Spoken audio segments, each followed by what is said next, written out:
Uh, Assalamualaikum warahmatullahi wabarakatuh. Alhamdulillah, pertama dan terutama sekali, marilah kita panjatkan puji dan syukur atas kehadiran Allah Subhanahu wa Ta'ala, karena berkat nikmat dan rahmatnya lah kita diberi kesehatan hingga saat sekarang ini. Tak lupa pula salawat berserta salam kita hadiahkan kepada pucuk pimpinan umat Islam sedunia, yakni Nabi besar Muhammad Sallallahu Alaihi Wasallam, dengan melafazkan Allahumma sholli ala Sayyidina Muhammad wa ala ali Sayyidina Muhammad.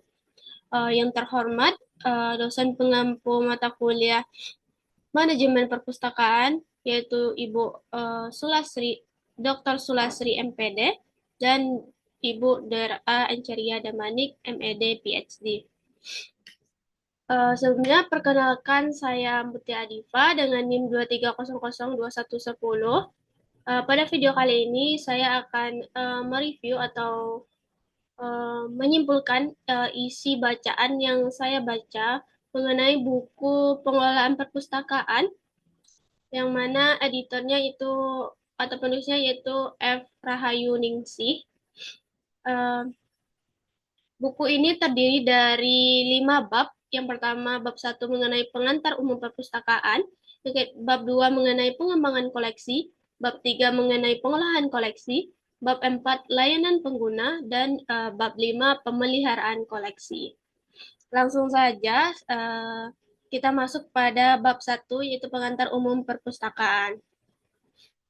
Yang bagian pertamanya itu pendahuluan, yang mana berisi apabila kita mengenal kata perpustakaan, barangkali gambaran spontan yang muncul dalam pikiran kita adalah sebuah gedung spontan sebuah gedung tempat penyimpanan buku. Jadi perpustakaan tidak hanya berkaitan dengan gedung dan buku saja, tapi dengan sistem penyimpanan, pemeliharaan, dan pengguna. Perpustakaan adalah suatu kesatuan unit kerja yang terdiri dari beberapa bagian, yaitu bagian pengembangan koleksi, bagian pengolahan koleksi, bagian pelayanan pengguna, dan bagian pemeliharaan sarana prasarana. Berbagai unsur terlibat dalam pengelolaan perpustakaan, antara lain sumber daya manusianya, pengguna, sarana prasarana, berbagai fasilitas pendukung, dan terpenting adalah koleksi yang disusun berdasarkan sistem tertentu. Selanjutnya, yaitu mengenai tujuan didirikannya perpustakaan. Pada umumnya, suatu perpustakaan didirikan dengan tujuan berikut, yaitu untuk mengumpulkan bahan pustaka, yaitu secara terus menghimpun sumber informasi yang relevan untuk dikoleksi. Yang kedua, mengolah atau memproses bahan pustaka berdasarkan suatu sistem tertentu. Yang ketiga, menyimpan dan memelihara, yaitu mengatur, menyusun, dan memelihara agar koleksi rapi, awet, dan lengkap, serta mudah diakses. Yang keempat, menjadi pusat informasi, sumber belajar, penelitian, preservasi, rekreasi, dan kegiatan ilmiah lainnya. Yang terakhir, menjadi agen perubahan dan agen kebudayaan dari masa lalu, masa sekarang, dan masa yang akan datang. Selanjutnya, ada jenis-jenis perpustakaan beserta fungsinya. Terdapat 7 jenis perpustakaan. Yang pertama, perpustakaan nasional, yaitu didirikan dalam suatu negara untuk menyimpan sebuah bahan pustaka yang diterbitkan dalam suatu negara. Yang kedua, ada perpustakaan umum, yaitu didirikan untuk melayani semua anggota masyarakat yang memerlukan jasa informasi dan perpustakaan. Yang ketiga, ada perpustakaan khusus, yaitu perpustakaan yang mengkhususkan diri dari subjek koleksi bidang tertentu saja. Misalnya bidang hukum saja, atau bidang musik saja, atau bidang teologi dan sebagainya. Yang keempat, ada perpustakaan sekolah, yaitu perpustakaan yang melayani para siswa, guru, dan karyawan dari suatu sekolah tertentu. Yang kelima, ada perpustakaan perguruan tinggi, yaitu perpustakaan yang melayani mahasiswa, dosen, dan karyawan suatu perguruan tinggi tertentu.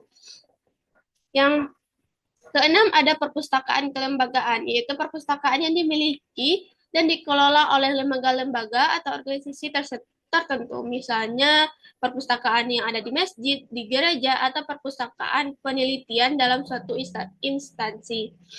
Yang terakhir ada perpustakaan pribadi, yaitu perpustakaan ini yang dimiliki dan dikelola perorangan atau ada dalam suatu keluarga. Yang ke selanjutnya bab 1.4 yaitu perencanaan gedung perpustakaan.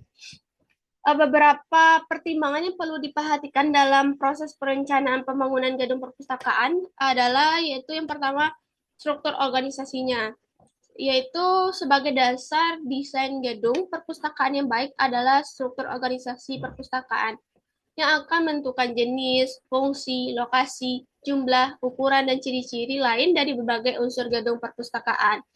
Yang tak kalah penting itu panitia perencana. Panitia perencana ini merumuskan tujuan didirikannya perpustakaan, luas bangunan yang diperlukan, lokasi lokasi arsitektur bangunan, kebutuhan ruangan seperti macamnya, luasnya, banyaknya, hubungan antar ruangnya, serta waktu dan tahap pelaksanaan pembangunan. Yang ketiga ada proses mendesain gedung, yaitu setelah perencanaan gedung disiapkan, ditelaah dan disetujui, hasilnya diserahkan kepada arsitek untuk ditindaklanjuti. Selanjutnya ada tata ruang. Tata ruang ini terbagi juga atas tiga, yaitu tata sekat. Yang pertama tata sekat yaitu cara pengaturan ruangan yang menempatkan koleksi secara terpisah dari meja baca pengunjung. Biasanya cara ini diterapkan pada sistem tertutup. Yang kedua ada tata para, yaitu cara pengaturan ruangan yang menempatkan koleksi terpisah dari ruang baca. Namun pengguna dapat mengambil sendiri koleksi yang dibaca di ruang baca yang tersedia.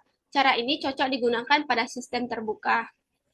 Yang ketiga ada koleksi yang dikehendaki, yaitu tata Bauer. Yang ketiga ada tata Bauer, yaitu cara penempatan koleksi yang dicampur dengan meja baca agar pembaca lebih mudah mengambil koleksi yang dikehendakinya.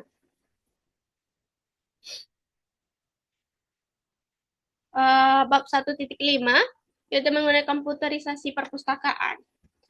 Semakin kemajuan pesat di bidang teknologi informasi dan dari tahun ke tahun telah mendorong perpustakaan sebagai salah satu komponen pengolah informasi untuk memanfaatkan kemajuan tersebut. Bermanfaat teknologi modern itu diharapkan dapat memperbaiki kinerja perpustakaan dan meningkatkan kepuasan penggunanya. Komputerisasi perpustakaan sendiri adalah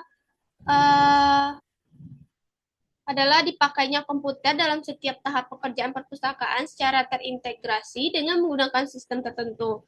Ini berarti bahwa mulai dari tahap pengembangan, pengolahan, penelusuran sampai dengan peminjaman dan pengembalian koleksi perpustakaan dikerjakan dengan sistem komputer yang sama.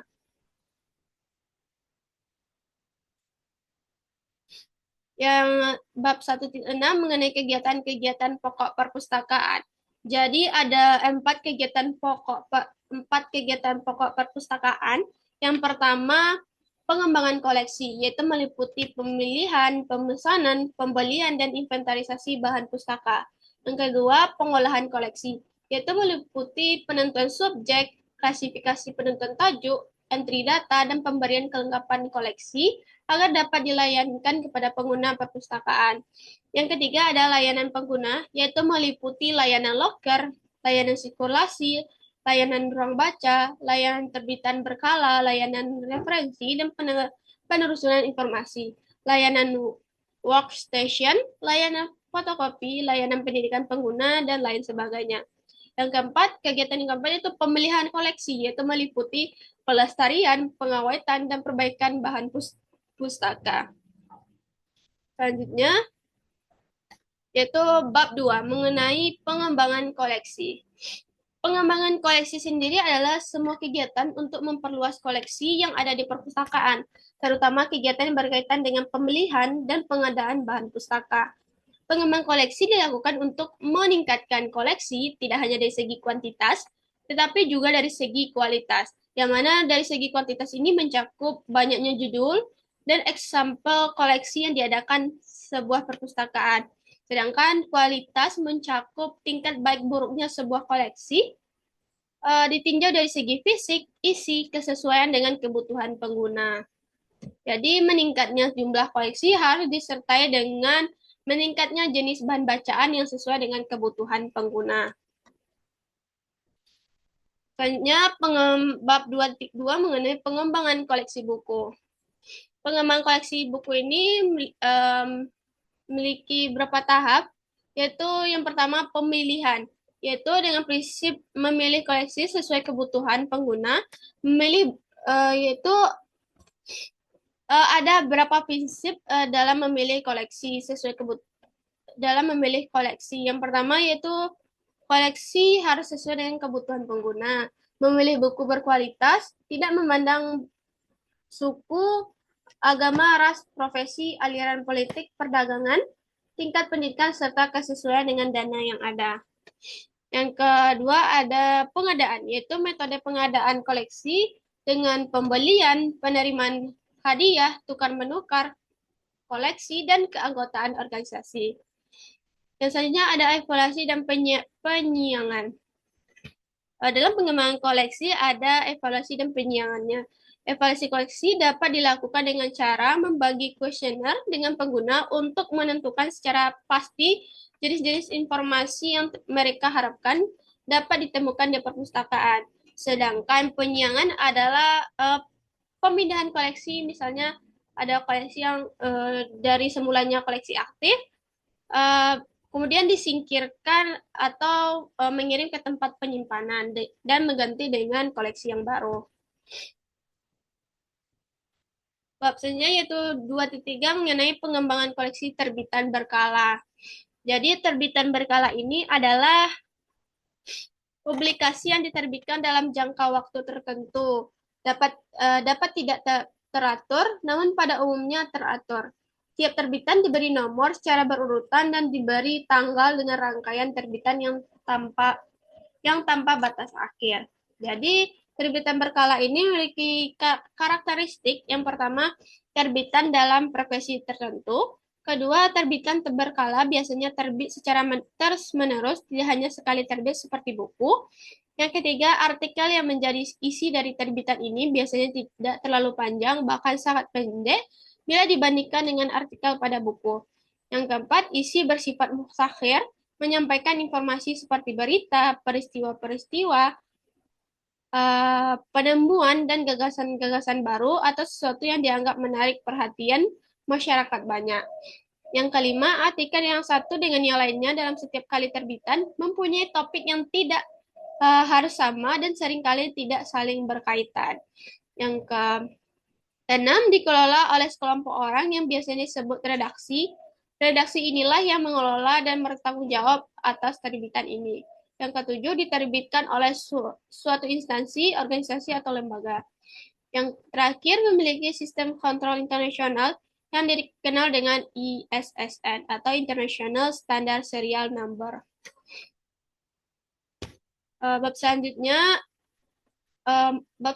yaitu kita masuk bab 3 yaitu pengolahan koleksi. Koleksi yang telah selesai diproses tadi di bagian pengembangan koleksi, selanjutnya dikirim ke bagian pengolahan koleksi untuk diolah sesuai dengan sistem yang telah ditentukan. Pengolahan koleksi merupakan proses penyiapan koleksi untuk dapat dilayankan kepada pengguna perpustakaan. Pengolahan koleksi buku sendiri memiliki beberapa tahap. Yang pertama ada inventarisasi, yaitu tahap pertama dalam pengolahan koleksi buku adalah mendaftarkan koleksi yang baru datang, yang mencatat yang mencatat tanggal pemesanan, tanggal penerimaan, tanggal pembayaran, tanggal inventaris, nomor inventaris, judul pengarang, edisi, kota terbit, penerbit, tahun terbit, jumlah eksampel, bahasa asal serta harga satuan serta keterangan. Yang setelah dicatat ada tahapan katalogisasi, yaitu proses pembuatan daftar keterangan lengkap suatu koleksi yang disusun berdasarkan aturan tertentu. Katalogisasi sendiri mencakup dua hal. Yang pertama ada katalogisasi subjek, adalah tahapan penentuan subjek utama suatu koleksi, dan katalogisasi deskripsi adalah menyediakan informasi bibliografis pada berkas katalog. Dan selanjutnya ada katalog perpustakaan, yaitu sistematika daftar buku yang memberi informasi tentang pengarang, judul, edisi, penerbit, tahun terbit, ciri fisik, isi atau subjek, dan lokasi bahan pustaka tersebut disimpan.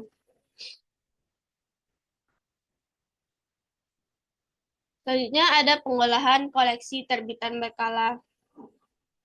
Yang pertama ada pengolahan surat kabar dan tabloid. Jadi terbitan berkala ini ada surat kabar dan tabloid, yaitu meliputi pemeriksaan dan pemberian cap perpustakaan, pencatatan kedatangan surat kabar dan tabloid dilakukan pada kartu atau lembar pencatatan surat kabar. Kedua, ada pengolahan jurnal dan majalah. Jadi terbitan berkala ini juga ada jurnal dan makalah, yaitu dengan pemeriksaan dan pemberian cap perpustakaan, pencatatan kedatangan jurnal atau majalah, persiapan penjilitan, pengiriman ke bagian penjilitan, pelabelan, kemudian setelah dijilid artikel dalam jurnal atau majalah dilanjutkan proses pembuatan indeks yang bertujuan agar informasi yang terkandung dapat dengan cepat dan mudah ditemukan oleh pengguna. Lanjut, kita masuk kepada bab 4, yaitu mengenai layanan pengguna. Layanan pengguna merupakan tolak ukur keberhasilan sebuah perpustakaan. Perpustakaan akan dinilai baik secara keseluruhan oleh pengguna jika mampu memberikan layanan yang terbaik, dan dinilai buruk secara keseluruhan jika layanan yang diberikan buruk. Hal itu karena kegiatan layanan merupakan kegiatan yang mempertemukan langsung antara petugas dengan pengguna perpustakaan, sehingga penilaian pengguna akan muncul ketika kegiatan layanan tersebut dilangsungkan. Layanan yang diberikan kepada pengguna mencakup koleksi, fasilitas, dan jasa perpustakaan. Adapun jenis-jenis layanan pengguna, yang jenis-jenis layanan pengguna ini terdiri atas 9 layanan. Yang pertama ada layanan loker, yaitu layanan loker ini adalah penyediaan fasilitas untuk menitipkan tas atau barang-barang yang tidak boleh dibawa masuk ke perpustakaan. Yang kedua ada layanan sirkulasi. Layanan sirkulasi ini adalah layanan kepada pengguna yang berkaitan dengan peminjaman, pengembalian, dan perpanjangan koleksi. Selanjutnya ada layanan referensi. Layanan referensi ini adalah suatu kegiatan layanan yang berupa pemberian bantuan kepada pengguna perpustakaan agar dapat menemukan informasi yang dibutuhkan. Yang keempat ada layanan penelusuran informasi. Layanan penelusuran informasi ini adalah suatu kegiatan layanan untuk mencari kembali dokumen atau informasi yang pernah ditulis atau diterbitkan mengenai subjek tertentu. Yang kelima ada layanan informasi terbaru. Adalah layanan suatu bentuk layanan jasa kesiagaan informasi terbaru yang diupayakan untuk disampaikan sesegera mungkin kepada pengguna perpustakaan. Yang keenam ada layanan koleksi. Layanan koleksi ini adalah suatu kegiatan untuk melayankan berbagai jenis koleksi yang dimiliki perpustakaan. Yang ketujuh ada layanan ruang baca. Layanan ruang baca ini merupakan penyediaan fasilitas untuk membaca atau belajar di ruang-ruang perpustakaan. Yang kedelapan ada layanan fotokopi. Jadi layanan fotokopi ini adalah penyediaan fasilitas penggandaan informasi tertulis dan tercetak untuk keperluan studi dan penelitian. Selanjutnya yang terakhir ada layanan workstation. Layanan workstation ini adalah penyediaan fasilitas komputer yang dapat digunakan untuk pengetikan, penelitian, maupun internet. Dapat juga dalam ruangan layanan workstation ini disediakan peralatan multimedia untuk mengakses koleksi digital. Selanjutnya, sistem layanan. Ada dua jenis sistem layanan pengguna, yaitu ada sistem terbuka dan sistem tertutup. Sistem terbuka ini adalah sistem layanan yang memungkinkan pengguna masuk ke ruang koleksi untuk memilih dan mengambil sendiri koleksi yang diinginkan. Koleksi pada sistem ini harus disusun dengan suatu cara yang dapat memudahkan pengguna mencari dan menemukan koleksi yang diinginkan. Tentunya ada sistem tertutup, yaitu kebalikannya. Jadi sistem tertutup ini adalah sistem layanan perpustakaan yang tidak memungkinkan pengguna mengambil sendiri koleksi yang dibutuhkan. Jadi pengguna bisa memilih koleksi melalui katalog dan selanjutnya petugas perpustakaan yang akan mengambilkannya. Tentunya ada layanan sirkulasi. Layanan sirkulasi seperti yang dikatakan tadi yaitu layanan peminjaman, pengembalian, dan perpanjangan koleksi. Namun layanan sirkulasi perpustakaan bukan hanya sekedar pekerjaan peminjaman, pengembalian, dan perpanjang koleksi saja, melainkan suatu kegiatan menyeluruh dalam proses pemenuhan kebutuhan pengguna melalui jasa sirkulasi.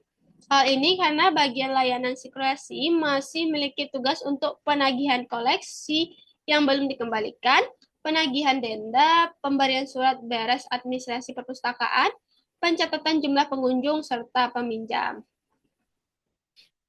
Selain ada sirkulasi, ada juga layanan referensi.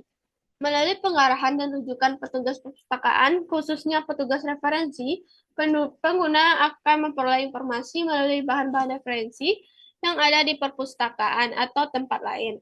Jadi petugas layanan referensi tidak hanya memberikan bahan-bahan referensi di perpustakaan saja, tapi juga harus memberikan jasa rujukan maupun pengarahan agar pengguna menemukan informasi yang dibutuhkan di lain tempat.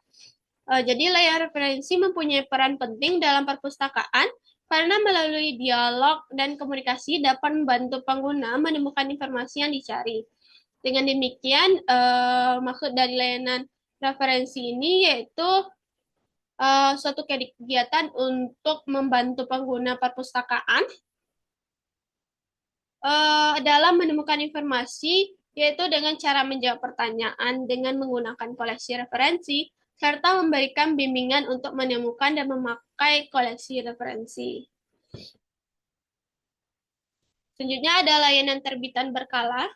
Jadi layanan terbitan berkala ini dimaksudkan untuk memberikan informasi yang terdapat dalam terbitan berkala kepada pengguna dengan mudah, cepat, dan aktual. Untuk mencapai tujuan tersebut, hendaknya perpustakaan menggunakan sistem layanan terbuka, yaitu memberikan kesempatan pada pengguna untuk memilih dan mengambil terbitan sendiri.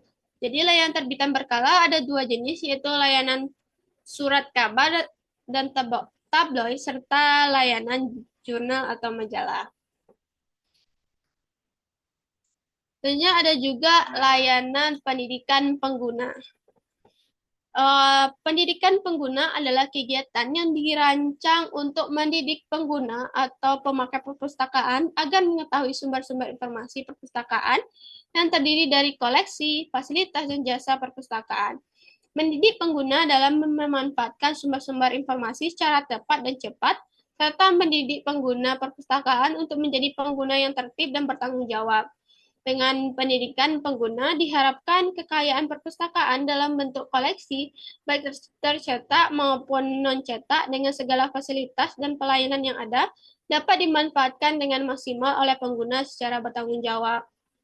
Program pendidikan pengguna perpustakaan ini perlu dilaksanakan karena kemampuan pengguna perpustakaan merupakan dasar yang amat penting dalam mencapai keberhasilan dalam pendidikan. Selain itu, perpustakaan diharapkan mampu berfungsi dalam mendidik pengguna perpustakaan untuk menjadi pengguna yang tertib dan bertanggung jawab. Waktu pelaksanaan bervariasi dapat merupakan program wajib yang dilaksanakan secara kontinu dan terjadwal, tapi dapat pula dilaksanakan sesuai kebutuhan. Tempat penyelenggaraannya bisa di perpustakaan itu sendiri atau di kelas, sesuai dengan fasilitas yang ada.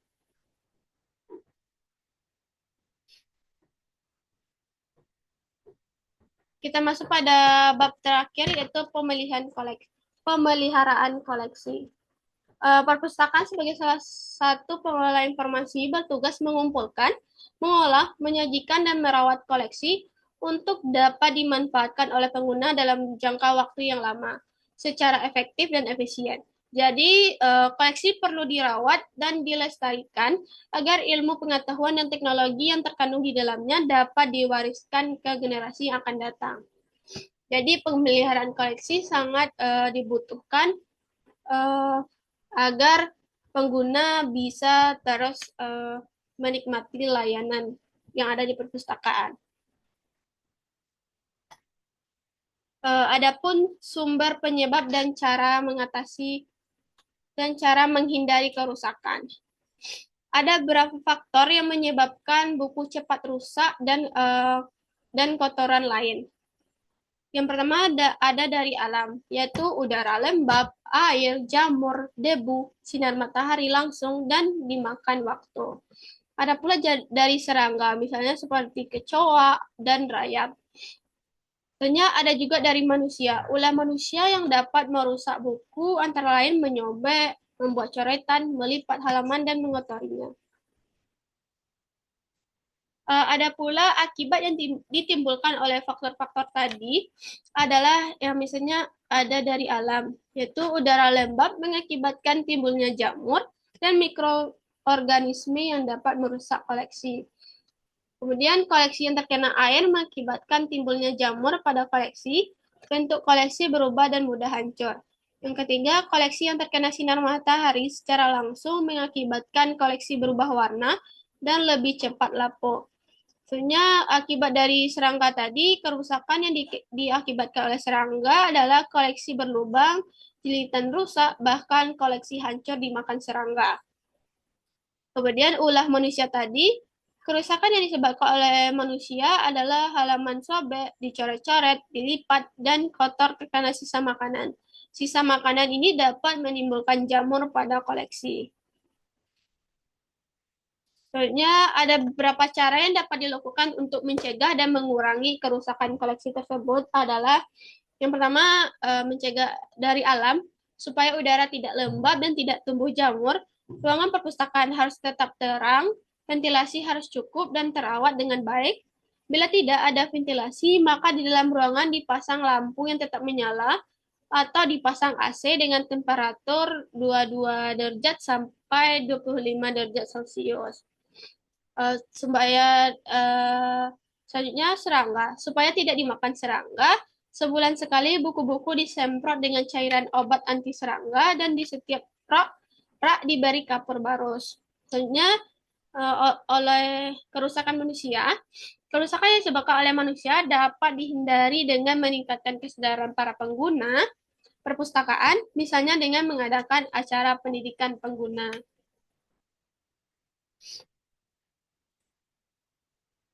Acara pendidikan pengguna perpustakaan, talk show, workshop, seminar, dan pelatihan. Selanjutnya, kegiatan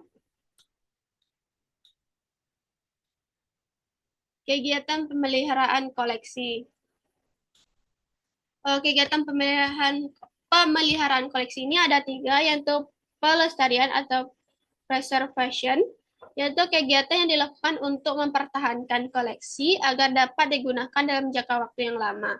Tidak setiap perpustakaan harus melakukan kegiatan pelestarian koleksi dalam bentuk aslinya, tergantung pada jenis, tujuan, dan fungsi perpustakaan.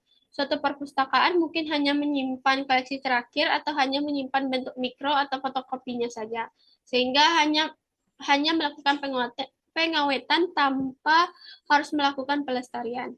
Yang kedua ada kegiatan pengawetan atau conservation, yaitu kegiatan yang dilakukan untuk melindungi koleksi dari kerusakan dan kehancuran.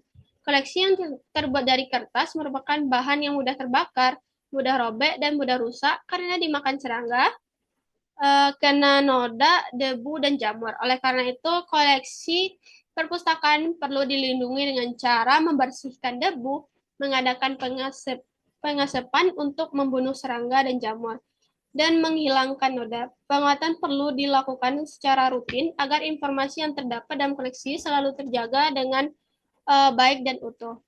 Selanjutnya yang ketiga ada perbaikan atau restoration, yaitu kegiatan yang dilakukan untuk memperbaiki koleksi yang rusak sehingga dapat digunakan lagi. Perbaikan koleksi meliputi penjilitan dan pembuatan sampul buku.